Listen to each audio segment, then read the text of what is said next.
அடுத்த ஆண்டு வருகிற 2026ஆம் ஆண்டினுடைய முதல் கூட்டத்தொடர் மாண்புமிகு ஆளுநர் அவர்களால் இந்திய அரசியலமைப்பு சட்டம் அறிவிப்பு 174(1) கீழ் நம்முடைய தமிழ்நாடு தலைமைச் செயலக வளாகத்தில் அமைந்துள்ள சட்டப்பேரவை மண்டபத்தில் வைத்து ஜனவரி மாதம் 20ஆம் தேதி செவ்வாய்க்கிழமை காலை 9:30 மணிக்கு சட்டப்பேரவையை கூட்டுவதற்கு மாண்புமிகு ஆளுநர் அவர்கள் ஒப்புதல் அளித்துள்ளார்கள். அன்றைய தினமே மாண்புமிகு ஆளுநர் அவர்கள் காலை ஜனவரி மாதம் 2026ஆம் ஆண்டு ஜனவரி மாதம் 20ஆம் தேதி காலை 9:30 மணிக்கு தமிழ்நாடு அரசு மாண்புமிகு முதல்வர் அமைச்சர்கள் தயாரித்து வழங்குகின்ற ஆளுநர் உரையினை மாண்புமிகு ஆளுநர் அவர்கள் அன்றே காலை 9:30 மணிக்கு சட்டமன்றத்திலே வாசித்து அளிப்பார்கள். நன்றி, வணக்கம்.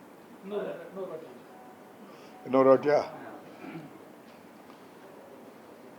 அடுத்த ஆண்டு 2026ஆம் ஆண்டுக்கான முதல் சட்டமன்ற கூட்டத்தொடரினை மாண்புமிகு ஆளுநர் அவர்கள் இந்திய அரசியலமைப்பு சட்டம் பிரிவு 174(1) கீழ் நம்முடைய தமிழ்நாடு தலைமைச் செயலக வளாகத்தில் அமைந்துள்ள சட்டப்பேரவை மண்டபத்தில் ஜனவரி திங்கள் 20ஆம் நாள் காலை 9:30 மணிக்கு கூட்டியுள்ளார்கள். அன்றைய தினமே மாண்புமிகு ஆளுநர் அவர்கள் தமிழ்நாடு முதல்வர் மற்றும் அமைச்சர்களால் தயாரிக்கப்பட்ட ஆளுநர் உரையினை மாண்புமிகு ஆளுநர் அவர்கள் இந்திய அரசியலமைப்பு சட்டம் 176(1) கீழ் இந்த பேரவைக்கு வாசித்து அளிப்பார்கள். நன்றி, வணக்கம்.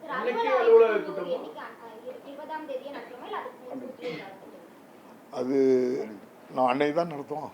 எப்போவுமே அப்படி தான் நடக்கும். நீங்கள் முறையை மாற்றுவீங்க.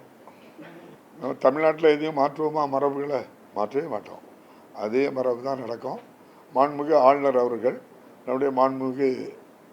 நம்முடைய சட்டப்பேரவையினுடைய மாண்பை நிச்சயமாக காப்பாற்றுவார் என்று நம்புகிறேன். நம்ம அலுவல் ஆய்வுக்குள்ள கேட்டு முடிவு பண்ணிடுவோம், அவ்வளோதானே. அன்றைக்கி ஆளுநர் உரை முடிஞ்சதும் அலுவல் ஆய்வுக்குழுவை கூட்டுறோம். அவங்க என்னென்ன கருத்துக்கள் சொல்கிறாங்களோ அதையெல்லாம் உள்வாங்கி ஒரு நல்ல முடிவு எடுப்போம். சரிதானே? நன்றி.